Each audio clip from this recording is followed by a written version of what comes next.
La vie est un livre, la vie est un roman. L'imprévu, c'est la cerise, le sel, le couronnement. La peur, le moteur qui garantit la survie.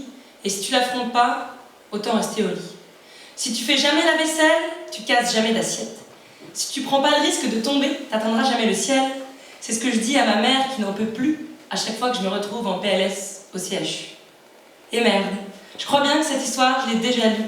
Un long plan séquence, une chambre d'hôpital, un déjà-vu. Un reflet fictif dans la vitre qu'on désavoue. Se réveiller dans la peau d'une autre, c'est désarmant.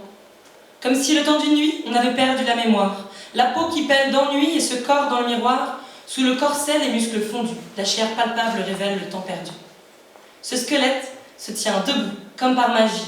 Elle est grande ouverte, la porte des insomnies. Un objet tombe, tu ne peux même pas le récupérer. Tes propres cheveux, impossible de les récurer. C'est quand tu as besoin des autres que tu apprends l'humilité, quand tu dois compter sur eux pour te laver les pieds. Et je me rappelle mes profs qui ramassaient mes stylos, avec un clin d'œil. Lors de tournées, je roulais sur mon tabouret, je me cassais la gueule. Des examens passés allongés sur le ventre. Tous les jours, aller en cours en ambulance. En avril, la torpeur du mois d'août. L'impuissance pendant que les os se ressoudent. Mon père qui dépose le bilan. Fini le rêve d'une radio insolente. Les séances de kiné à la chaîne avec les haltères ridicules. Ma mère malade, le karma qui se marre. La canicule.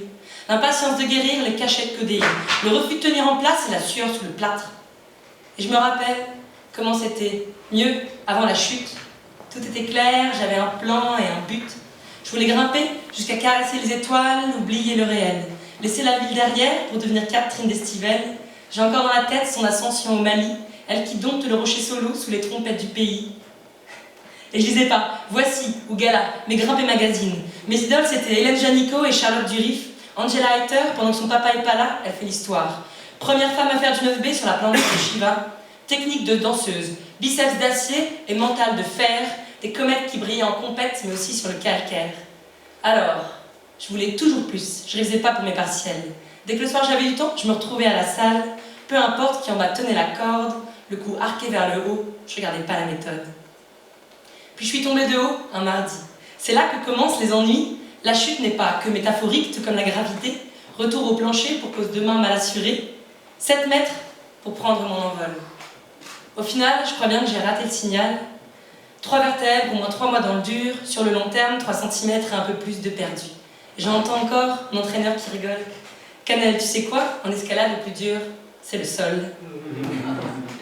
C'était ma première année loin du bercail. J'avais pris l'option évidente, sans vérifier la couleur ou la taille. Je me sentais pas concernée par les études ni l'éveil. À Grenoble, je préférais de loin les monts aux merveilles. Ah, je savais bien que c'était pas un sport innocent.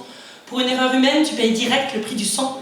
L'année d'avant, c'était Chloé Graftio qu'on perdait. Lors de la redescente, la falaise s'émiette, c'est le décès. Il n'y a pas de garde-fou à l'aventure, même si on fait de notre mieux. Est-ce qu'être libre, c'est accepter que des fois, on perd le jeu? Et même, si la faucheuse vient interrompre l'opéra vertical, qu'on passe de la pierre à grimper à la pierre tombale, les hommes et les femmes de la montagne continuent de faire ce choix. Quitte à la perdre, on la veut, la vie au bout des doigts.